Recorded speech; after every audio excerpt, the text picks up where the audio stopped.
Nu ką, sveiki. Tai šiandien įrašas apie tradicinę kinų mediciną ir pavasario sezoną.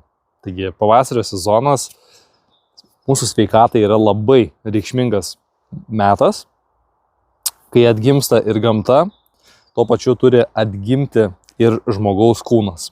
Reiškia, mes perinam iš tokio vadinamo yin meto į yang metą. Yin tai yra pasyvumas, stagnacija, ramybė, vidus gylis, yang tai dabar yra išorė, aktyvumas, judėjimas, apytaka. Tai vadinasi, ir žmogaus organizmas dabar turi pradėti save taip pat fiziškai valytis. Jisai turi kraujas, limfa, toksinai, turi pradėti valytis, stagnacija turi pradėti judėti ir žmogaus organizmas turi išsivalyti. Kalbu apie fizinius dalykus, taip pat kalbu apie emocinius dalykus.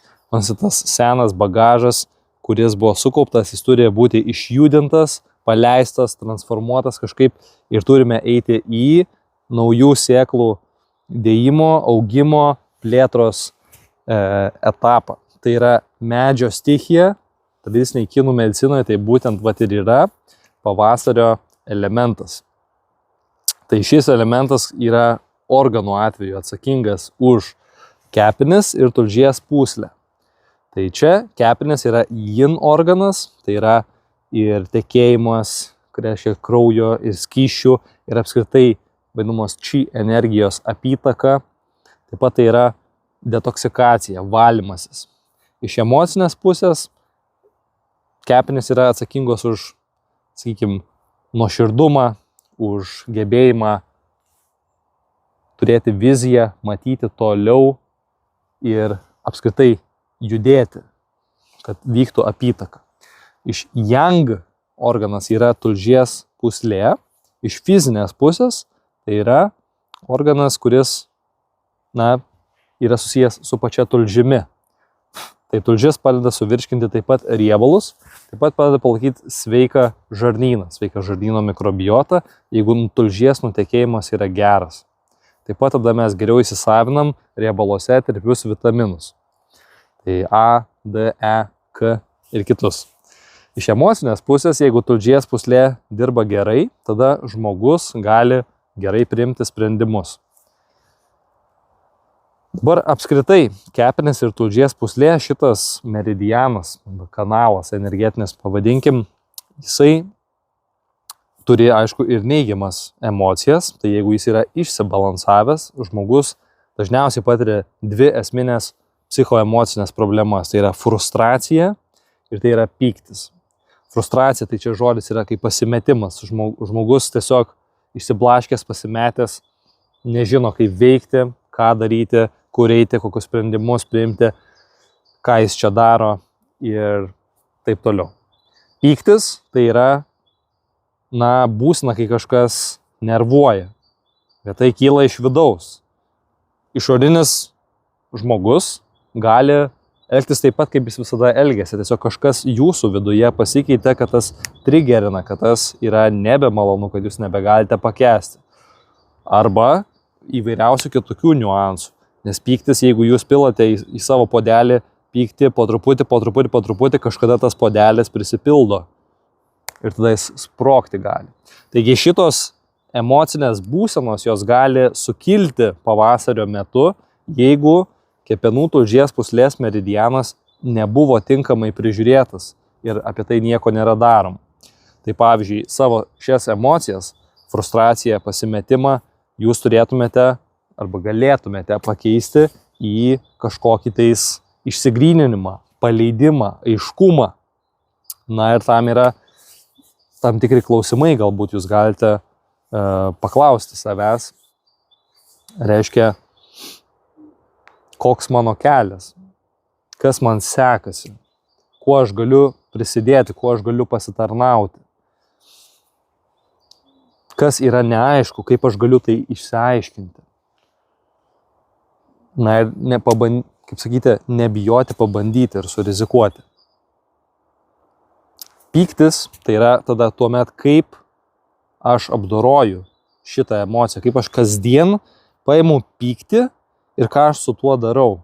Ar aš leidžiu jam kauptis, kol kažkas sprogsta impulsyviai ir prasideda tas visas toksai tiesiog, sakykime, toksai, galima kiti sako, toksai išsiliejimas tiesiog. Ar aš kažkaip turiu kažkokią strategiją, metodiką, kaip aš kasdien tą paleidžiu. Čia labai svarbu. Kas dėl ko pykstat, kas nervuoja ir panašiai. Žodžiu, verta patyrinėti šitas temas, nes jos dažnai iškyla būtent pavasarį. Dabar, kas liečia savęs priežiūrą su mityba, tai yra 3 esminiai dalykai. Tai yra kartus, rūgštus maistas ir taip pat žalias maistas. Tai dabar pavasaris atgimsta gamta ir daug žalumynų. Žalumynų, kurie yra kartus ir rūgštus, kurie stimuliuoja detoksikaciją, organizmo apsivalymą, šitą įėjimą į pavasario sezoną, į atgimimą. Taip kaip gamta, taip ir žmogaus kūnas. Jisai dabar turi būti paruoštas. Ir šitos vaistažolės, kaip pavyzdžiui, tos pačios kiaulpienės, tos pačios dilgėlės, taip pat dabar meškinis česnakas, jau galima jo rasti. Ir kitos žolelės dabar yra puikus metas jomis praturtinti savo organizmą ir šiek tiek pasivalyti. Taip pat atlikti, pavyzdžiui, tokius dalykus su vaistažolėm, kaip žarnyno valymą, naudojant, tarkim, bitkreslę ir pelyną, pastimuliuoti kepenis ir tulžies pūslę tuo pačiu tikruoju margainiu. Tai yra labai, labai naudingas laikas. Tiesiog gerti ryte vandenį su citrina, pasaka. Ir tai veiks geriau negu bet kuriuo sezono metu. Tai va, jeigu stebime pačią gamtą, tai jinai bunda, taip ir labai yra naudinga tiesiog pradėti judėti daugiau, palaikyti tą apytaką. Tai yra judėjimas, tai yra mobilumas, tai gali būti kaip jėgos energetinė zona, pasikrauti miškas, praleisti daugiau laiko miške, nes pavasario sezonas yra medžio stichija. Bet medžio stichija, jinai priklauso apskritai tai kaip orui. Tai reiškia, vis tiek tai yra oro stichija, tai yra erdvė, tai yra judėjimas, tai yra, kaip ir minėjau, mobilumas. Tai tuo pačiu yra idėjos ir kaip minėjau, gebėjimas numatyti toliau, planuoti metams, planuoti tiesiog savo sezoną, planuoti bus vasaros sezonas ugnis, kas degs jumyse, ką jūs iki to padarysite, kad sukurti kažkokius rezultatus. Tai dabar yra tas planavimo, bet kartu jau ir veiksmo laikas, kai reikia susidėti viską, kad būtų aišku, ką jūs dabar kūrėte, ką mes dabar kūrėme, reiškia. Tai va. Iš principo tai yra esmė. Jeigu panaudosite šitos dalykus, jūs tikrai jau padėsite savo. Tai rekomenduoju įtraukti sezoninių daržovių, dabar žalumynų, vaistažolių, prižiūrėti savo emocinę būklę ir kartu su gamta atbusti. Taigi, jeigu yra kažkokių klausimų, rašykite į komentarus ir linkiu jums gražaus, atgaivaus ir tokio šviesaus pavasario. Iki.